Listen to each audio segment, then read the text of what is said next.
প্রিয় পর্যটক ভোলাবাসী, আমরা ভোলায় যেতে সেন্ট মার্টিনের পাখি দেখা নিয়ে আজকে ভিডিও করব। বলছি ভোলা ট্যুর 24.com থেকে। আমরা বলি দ্য ডিসকভারি অফ ভোলা, ভোলার আবিষ্কার। আপনারা দেখতে পাচ্ছেন ভোলাতে যখন ঢাকা থেকে যাতায়াত করা হয় লঞ্চে, সেই লঞ্চের পিছনে এভাবেই হচ্ছে পাখি দেখা যায়। আমাদের একজন প্রতিনিধি রবিউল ইসলাম, তিনি ভোলার দৌলতখানে একটি কলেজে শিক্ষকতা করেন, স্কুল এবং কলেজে।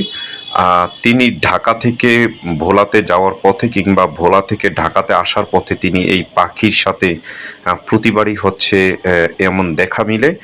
তিনি এই পাখির ভিডিও করে ফেসবুকে প্রচার করেছেন।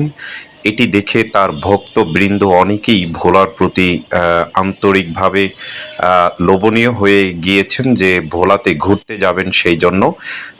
আসলে সেন্ট মার্টিন দ্বীপ বাংলাদেশের এমন একটি দ্বীপ, সেটি হচ্ছে কক্সবাজারের একেবারেই সমুদ্রের মধ্যে, সাগরের মধ্যে, বঙ্গোপসাগরের মধ্যে, মায়ানমারের পাশে। সেই কক্সবাজার সেন্ট মার্টিনে যাওয়ার পথে এই ধরনের পাখি দেখা যায়। এছাড়া অন্য কোথাও এই ধরনের পাখি দেখা যায় না।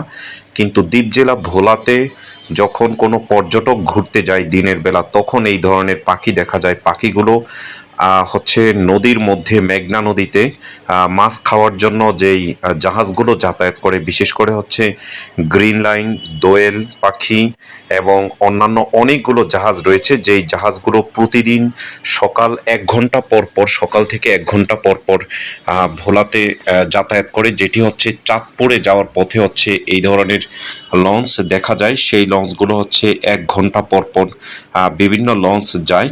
আপনারা যারা ভোলাতে ঘুরতে যেতে চান, তারা ভোলার ঢাকার সদরঘাটে যাবেন।